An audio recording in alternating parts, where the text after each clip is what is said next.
Could Connecticut get by with fewer politicians? Do you hear them out there?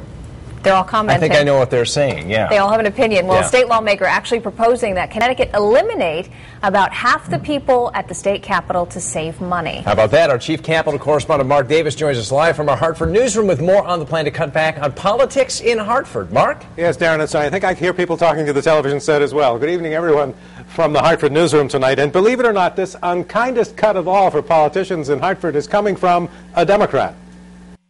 Connecticut has 187 state legislators, 151 in the House, each representing a district of about 20,000 people, and 36 in the state Senate, each representing a district about 3 times larger.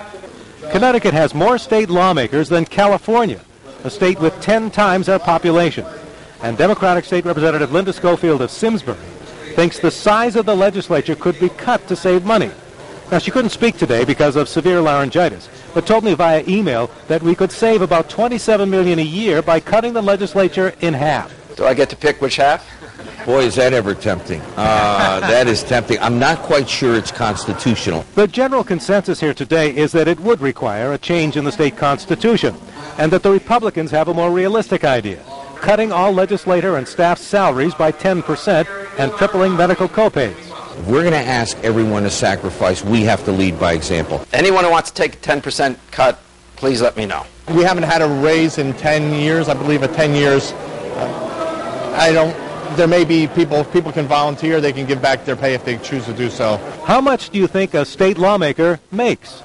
You may be surprised. Our pay is actually very modest.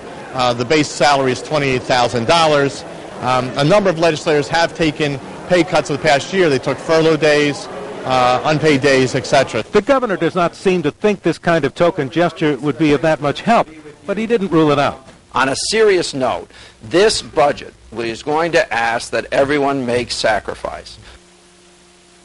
Now, another Democrat, State Senator Gary LeBeau of East Hartford, has proposed a constitutional amendment that would abolish one of the 2 chambers and would cut the size of the General Assembly down to just 60 members. Now, what do you think about all these ideas? I'd like to hear from you. Come to our website, WTNH.com, and click on this story and let me know. Live from the Hartford newsroom, Mark Davis, News 8.